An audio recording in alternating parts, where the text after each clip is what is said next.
Hello everyone, welcome back to Touch the Fire Twice. I'm Joshua and I'm here today to do my Candle Day 2022 haul and review part 2 of holiday favorites. If you have yet to see my Candle Day 2022 haul and review part 1 of the blends collection, you can check that out here for the Merry Mashups. But if you are new to Touch the Fire Twice, first, welcome. My mission here is to share my love and passion for fine home fragrance as an enthusiast, an educator, a reviewer, to inspire you to increase your own fragrance knowledge and understanding, ultimately enhancing the scent memories that you create. If you want to know more about what I do, why I do it, how I do it, you can check out my website at TouchTheFireTwice.com. But for now, let's dig into this haul and review.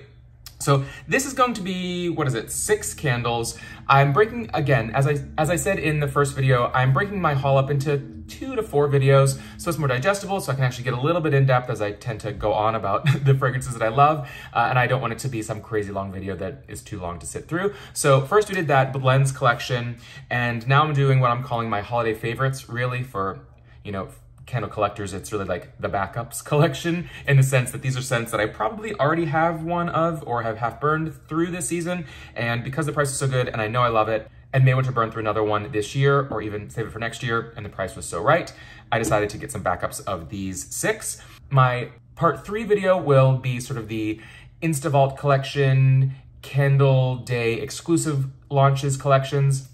And then finally, I will probably wrap up with my online exclusives haul whenever that arrives. So digging right into here, let's start, this is a little bit random because these are really just either holiday classics, returning favorites, the backups, again, for us collectors. First one, of course, actually got, I think, 2 of these, had to go for it, Peppermint Sugar Cookie.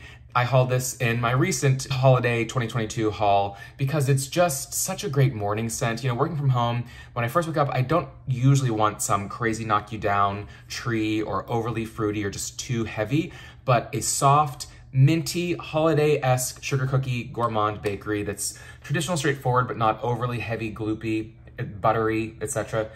is really a nice start to the day with your coffee sometimes. Crushed peppermint, vanilla extract, creamy butter, and soft sugar cookies. This burns well, because it is the light colored wax and it burns pretty strong.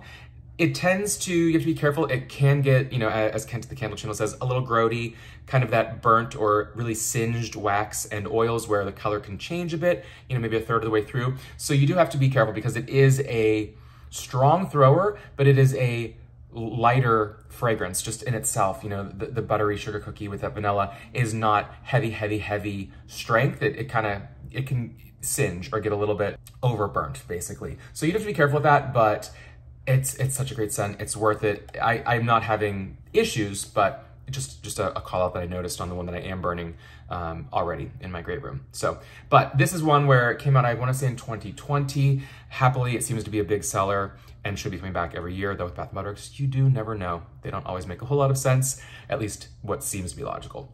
So really happy to get another 1 or 2 of those.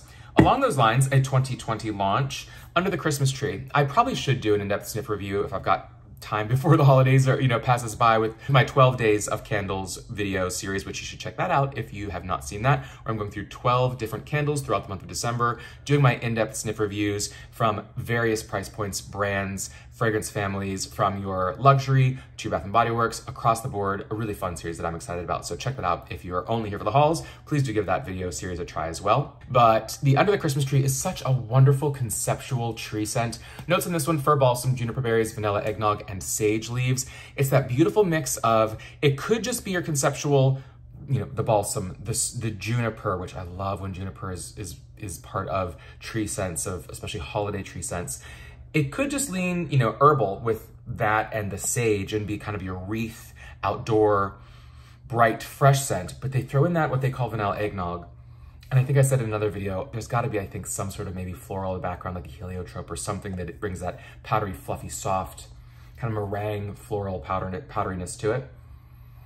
But it is botanical, it is sweet, but it is rich, it is admittedly kind of heavy, got some resin in there from the fir balsam, just a really beautifully executed conceptual tree fragrance that I love. This label, not my favorite, a little cartoony, but again, I will take it because the scent is so wonderful. This specific one seems to burn pretty well. I've had success with it. I'm happy to have this as a backup whether I get through it this year or next year again.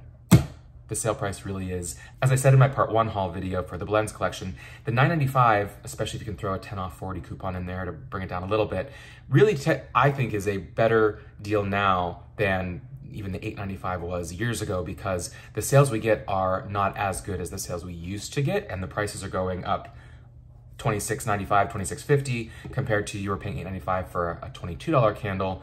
The $9.95 with a coupon on a $27 candle is actually a better value in some ways. So worth stocking up.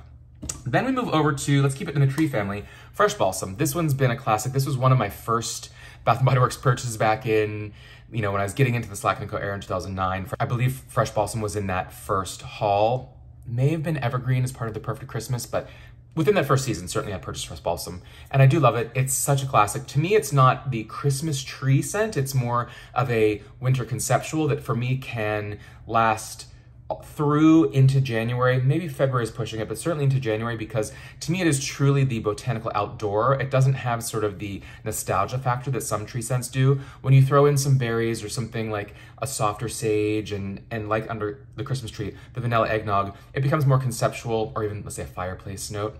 It feels more conceptual, like you're indoors experiencing a moment, whereas this is, I guess this is a moment, but this is more an experience of you are walking outside, you have that whoosh.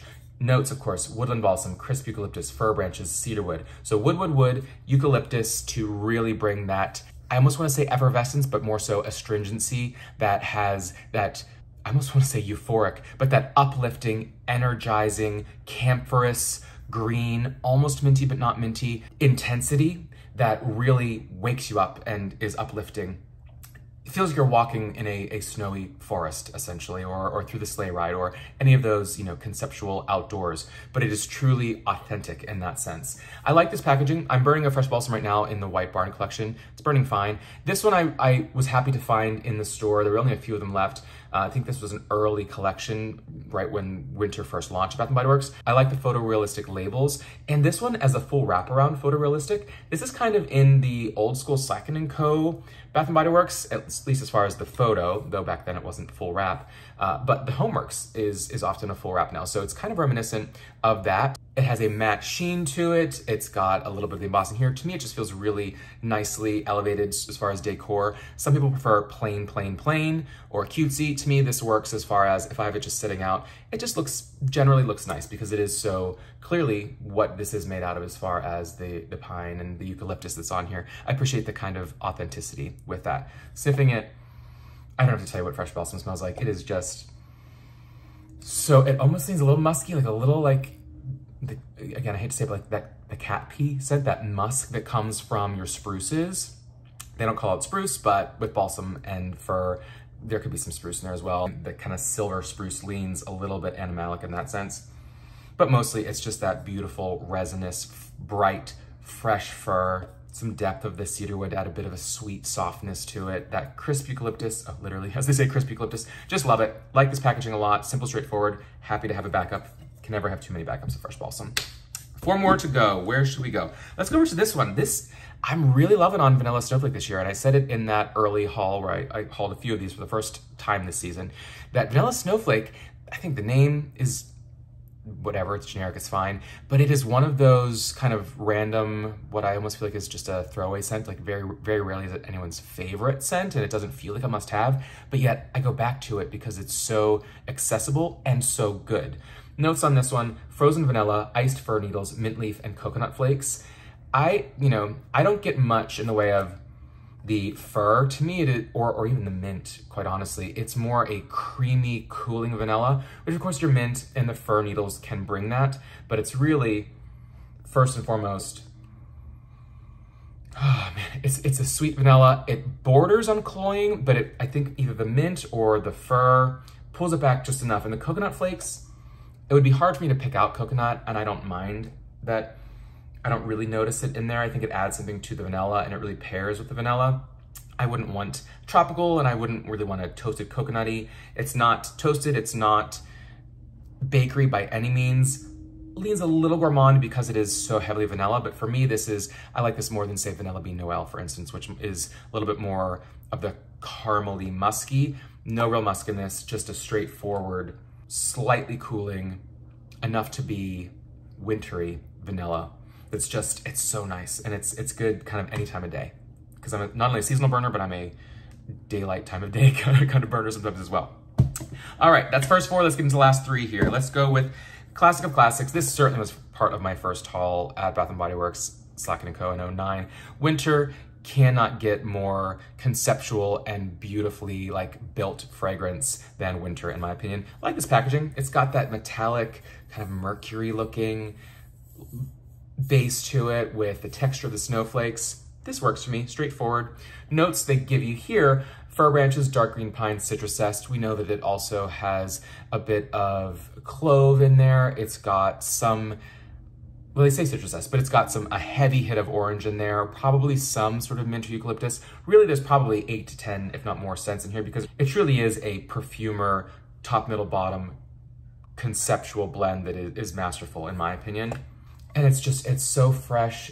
The mixture of the citrus with the evergreen, again, and they're saying fir branches in here. I'm sure I trust them on that, with probably some cedarwood even as a resinous base. It's not quite that outdoor walk like your fresh balsam, where you're gonna be that whoosh, that invigorating air, because you don't have the eucalyptus, but you have the warmth of the citrus, you have the depth of the pine and the fir, and again, I'm calling out cedarwood. You have a bit of that spicy clove in the background, but though I believe there's clove and orange, does not lean to pomander exactly, though it's kind of, you know, a sister scent perhaps to a pomander. But the pine in here really elevates it beyond that. Winter, great name for it. Walk in the woods, whatever you want to call it. It just is such a beautiful, conceptual, classic winter scent, Slacken & Co. era from BBW.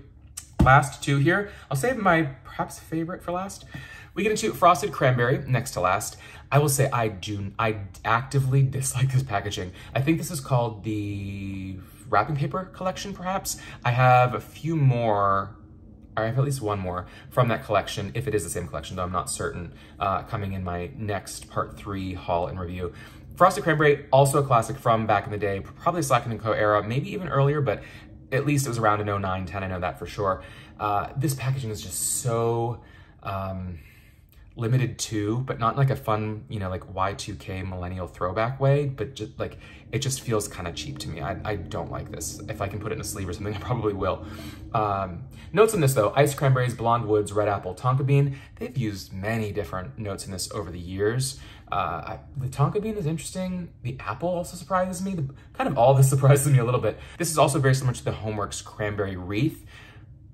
I'm saying like borderline the same, though I'd have to do side by side. There are probably some nuances. I think the cranberry wreath may be a bit elevated, often is the case when it comes to similar scents when you're comparing Bath & Body Works to the Homeworks by Slacken & Co. And for me, this one, for a lot of folks I know, cranberry can be like a November scent because you think Thanksgiving and cranberry sauce and all that. I think cranberry is great in a multitude of fragrances, but for something that is a cranberry forward scent, for me it just feels like a refreshing, fruity, kind of clean slate from some of the heavier, truly warm, rich, sometimes overwhelming, I guess at times, scents from your really like lead up through fall and certainly into November and December. This just feels like a fresh, clean, cool January scent for me. So I usually burn this post holidays. Sniffing it, it got this frozen note to it. So it's not a cooked cranberry. It feels like a fresh cranberry, though fresh cranberries don't really have a scent. So you kind of do have to cook them to get the scent or flavor out of them. But it has that tart, like ascorbic edge to it. Like you can smell the skins of the cranberries. With a bit of a citrus. Do they throw that in here? They don't mention that. The blonde woods, these notes are a bit of a trip for me because for me, it's like truly a frozen cranberry, a bit of some sort of citrus, almost like maybe a yuzu citrus, like a sparkling citrus in a way. Some woods, I suppose, because you've got cranberry woods, a bit of a citrus scent, although a very different expression, which I used to love cranberry woods until they really tweaked it a few years ago to make it more like fruit punch versus this deep, dark, beautiful scent in the Slacken & Co. era. So yeah, some woods. And blonde woods actually makes sense because it is lighter, brighter, fresher than the deep, dark forest of woods. The apple, I don't so much get necessarily, but sure. And tonka bean, I don't get much of vanilla in here, and tonka bean really is kind of typically a dirtier, earthier, darker vanilla. But again, for something that still feels cool and wintry, but fruity and clean and crisp, it's a really nice one for, you know, cleansing your palate into the new year. And then finally, this one, I've said this a couple of times now, this one really, I know, was one of my very first Bath & Body Works Slack & Co. era purchases in that first haul. And it was a Slack & Co. OG from pre-Bath & Body Works L brands, and that is Fireside. It is just the classic Fireside scent, kind of your Faux de Bois, burnt woods, fireplace conceptual scent. Get into that in a second. And a little hint, if you're into these sort of scents, stay tuned for probably in early January, my next video in the Name That Note series. If you like this, you'll be excited about the next note that I'll be exploring in that series. And Fireside. Let's talk about the label, the packaging here. It is Fireside. I don't know, it looks kind of elevated as far as it being classically silver and intense and not cartoony. But Fireside, I suppose the snowflake is a little strange to me because I liked it when it was this, a woody fireplace or firewood or a bundle of wood on the label versus a cooling snowflake. But I guess you want to be by the fireside if there are snowflakes on your window, whatever. What was nice about this one, though it's not a must-have for me, is this was one of the decorative glass lids. So the retail on this is $29.50. Of course, it was still $9.95 as part of Candle Day. I would never pay full price for this. I wouldn't even want to pay 10 off. I would only do this purchase if it were like the $12.95 all candle sale or $9.95, etc. But it is sort of a pretty, slightly rainbow metallicized etched glass lid. So it is, I'd say worth keeping if you want to put on other candles. It's a nice reusable lid. Certainly doesn't need to be thrown away. And just a plain frosted gray glass vessel. So that works. The notes that they give us on this iteration, though there have been many notes over the years and they go much deeper than the 3 notes they give us here. They say smoked cedar, fresh clove bud, and warm embers. I will do more in depth on this another time. I also will say this is very close to what it always was, but I do think they've made some small tweaks over the years to make it a little bit more accessible, a little bit less intense, similar to some of the other scents from 10 plus years ago. But it's got that deep wood, kind of those lit embers, a bit of kind of a leather note to it as well. Almost a bit of a tobacco to it, really sitting in an aged leather chair. The clove brings you almost an incense kind of edge. The smoked cedar, I love cedar. I've said that in many videos if you're a regular watcher. And it is that true cedar. You got that pencil shavings, it's fresh, it's dark, it's resinous, it's a little bit sweet. And this is one of those addictive candles, it truly is. I've smelled many Fireside, Faux de Bois candles from, mass market all the way up to your $80, $90 diptyques. And this one stands right next to them as beautifully built, intense, and frankly, delicious for a fire scent. It's a gorgeous scent, very conceptual, very much evokes feelings, mood of a place, space. And when you like this at the right time, it is the perfect scent. It can be pretty strong. I've not lit it, a Bath & Body Works version for a couple of years because I had some old backups. So I'm hoping this performs well, but it's just, oh man. Today happens to be a cool rainy day and I just want to keep sniffing it. So love, love, love Fireside and happy to get, kind of a fun lid with it. So that is this haul. Thank you for sticking around for this Candle Day 2022 haul and review part 2. Be sure to stay tuned for part 3 in a couple of days here for the Candle Day exclusive launch day collections. And let me know what you think from these classics. Which ones did you back up or are on your must-have list for the season? And until next time, take care.